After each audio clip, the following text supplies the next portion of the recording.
This is Kobe Bryant completely disinterested in a Game 7, a must-win situation against the Suns in 06. The Mamba stands way out here for the entire possession, watching Smush Parker brick a fadeaway jumper. The very next possession, they're down by 17, so Kobe is taking over, right? Nah, he's clearing out to the opposite corner, and when the ball gets to him, he quickly passes away. And look at this. Bryant is not even in the frame on this play. After scoring 23 points in the first half of a do-or-die game, he attempted just 3 shots in the final 24 minutes of their season and literally watched the Lakers lose the game and the series. So why did he do it? Why did he then have to explain himself on national TV, and how did this debacle ultimately lead to them winning the championship? The most underrated Kobe story deserves a flashback, so let's get into it. These are your 05-06 Lakers. In the starting 5 is Lamar Odom, Brian Cook,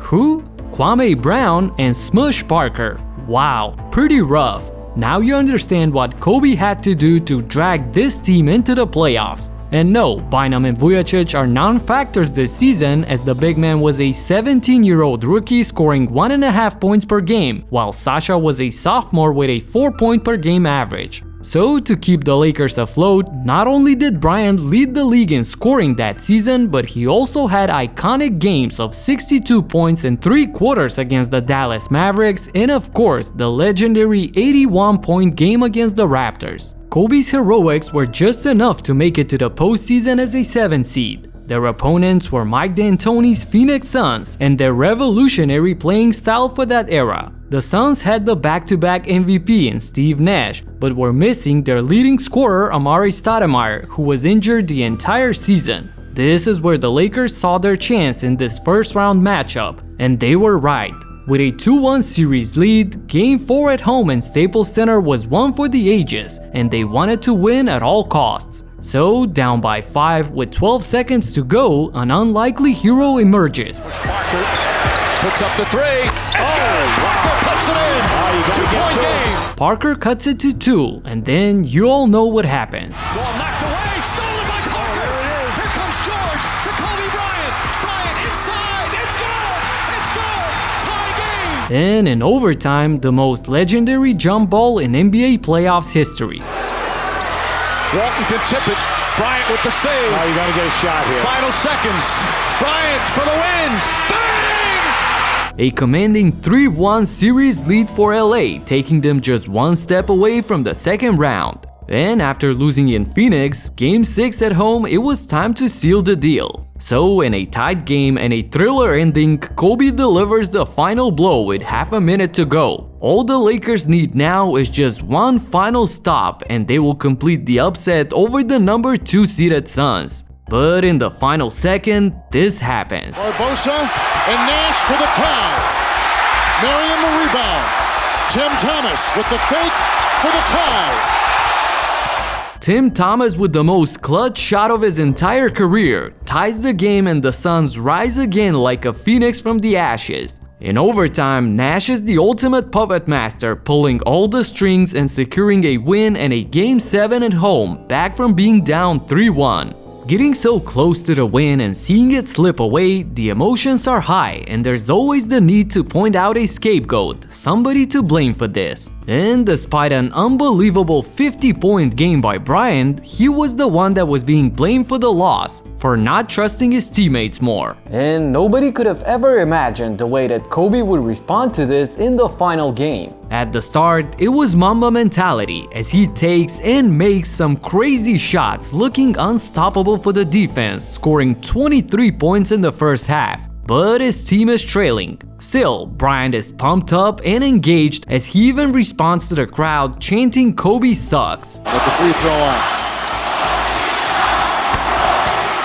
So you expect that there's a storm coming in the second half. But in a shocking turn of events, the complete opposite happened. In the third quarter, Bryant would just throw an entry pass and would literally stand way out here watching the rest of the Lakers fighting to get a bucket. Look, he's nowhere near the action for this entire possession. Again, another entry pass and heading back. And again, watch this. Only 4 offensive players are battling here. Bryant is out of it.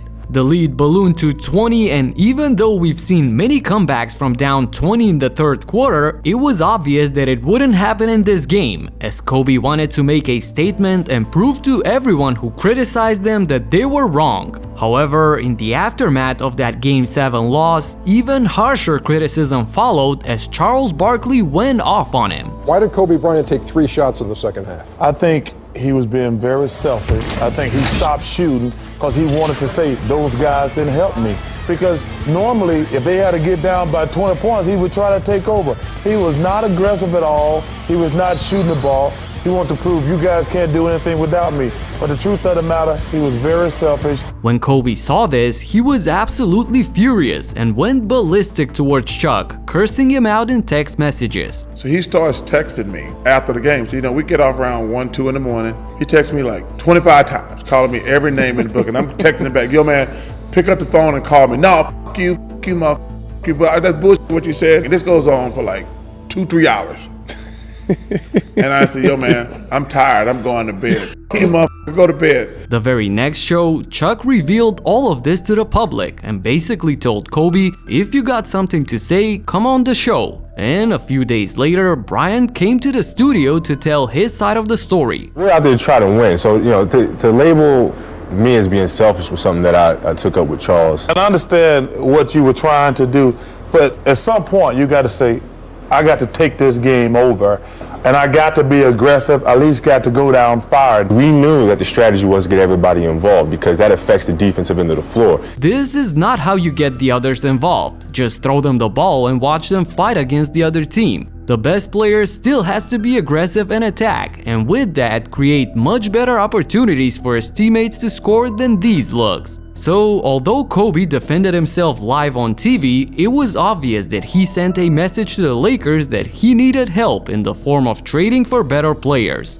But the management didn't do much that summer, so the next season it was the same old story with the same old roster. Bryant did everything, but his teammates couldn't help him as the Lakers played Phoenix again in the first round, but this time they got demolished. So in the offseason, Kobe pulled the ultimate move, asking for a trade live on the radio. Are you saying right here on this show that you want to be traded? Yeah, I would like to be traded, yeah. As tough as it is to say that, as tough as it is to come to that conclusion, there's no other alternative. And in an unimaginable turn of events, the Lakers actually traded him to the Chicago Bulls for Joakim Noah, Ben Gordon, Tyrese Thomas, and Luol Deng. It was Bryant himself who used his no-trade clause and rejected the trade since he wanted Deng to stay on the Bulls and to play alongside him. Whether this was the real reason or Kobe just never wanted to leave LA, we'll never know. What we do know, however, is that after all that settled down, with a recommitted Bryant for the new season, the Lakers brought back Derek Fisher. And with him, Jordan Farmer improving in his sophomore year, as well as Bynum taking a huge leap and becoming a double-double guy, the Lakers started off hot with a top 4 record in the West. The front office then pulled the trigger on a huge addition in Pau Gasol. And the rest is history, as they went to 3 straight finals, winning 2 of them. So, although Kobe's methods of delivering a message were harsh and explicit, they worked, and in a weird way, it ended up being the right move.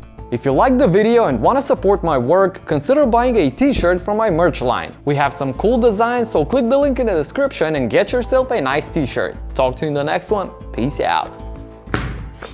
Kobe.